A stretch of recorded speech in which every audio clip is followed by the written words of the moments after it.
Salve, salve galera, mais um vídeo aí reflexivo e vou te pedir para dar um like no canal caso você goste e passar esse vídeo para frente para a gente ter mais alcance, né?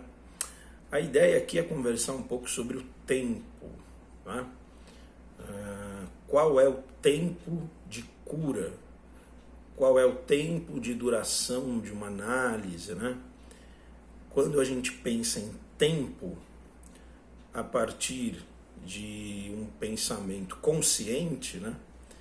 A gente pode pensar o tempo do relógio, por exemplo, o inconsciente, ou seja, tudo aquilo que está nas profundezas, tudo aquilo que não está claro, ele tem um tempo específico de funcionamento, ou no mundo do inconsciente há uma experiência atemporal, ou seja, o inconsciente ele transcende o conceito conhecido de tempo.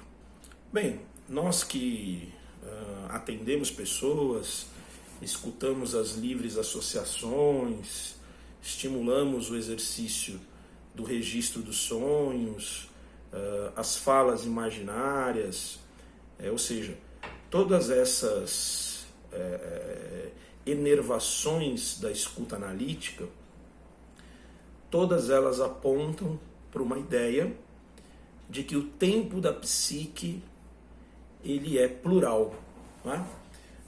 Quando Jung pensa que a psique é plural, ou seja, existem forças no nosso inconsciente diferentes, cada complexo, cada força psíquica opera num tempo diferente, né? Então é muito comum, por exemplo, que um adulto que entre numa crise, seja ela de qual natureza for, que esse adulto revisite suas experiências infantis, né? Que esse adulto ele esteja às voltas com o menino ou com a menina que ele foi, sem ter consciência disso, né? Estamos falando de mecanismos inconscientes, né? Então a primeira coisa que a crise faz é esfacelar a relação com o tempo, né? Uma crise psíquica leva o sujeito a muitas vezes a uma lentidão absurda, outras vezes a uma aceleração angustiante, né? Num polo a gente pode ter um processo depressivo, no outro polo um processo ansiogênico. Mas eu gosto de pensar, caros, que toda crise ela é um chamado, ela é um puxão da alma para que esse sujeito fique mais íntimo de si mesmo.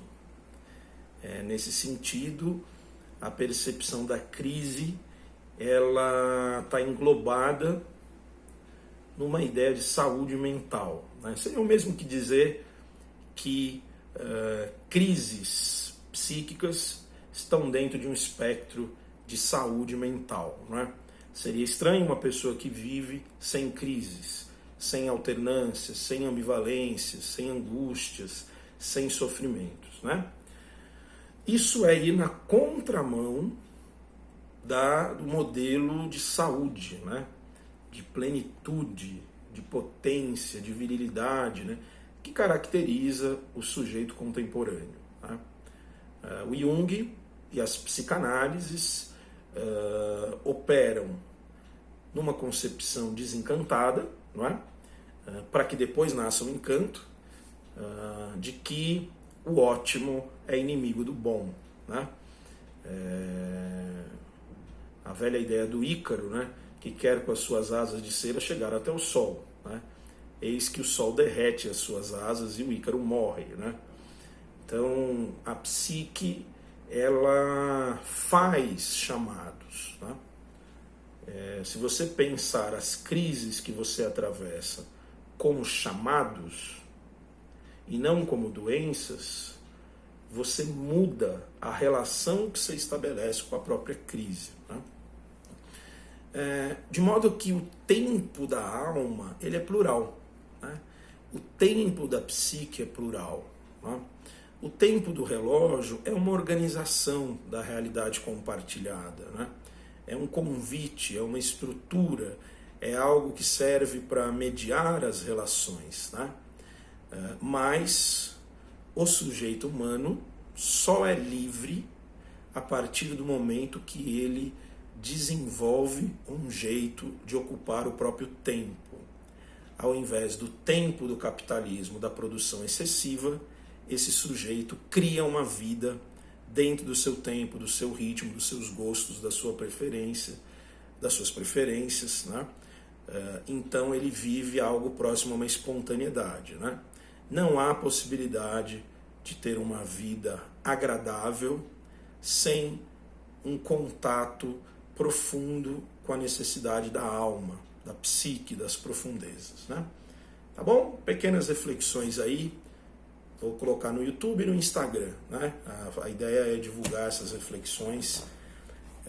E lembrando, né, que a experiência de terapia, de análise, ela tem uma grande parte dela é dedicada para que o sujeito se conecte com ele próprio, né? Ele passe a se reconhecer e se decifrar, né? Grande parte de nós passamos muito tempo distante da gente, né? Então, como voltar a si mesmo, né? Me parece o tema contemporâneo. Beijo, tamo junto. Mil Sons, psicanalista junguiano. Até mais.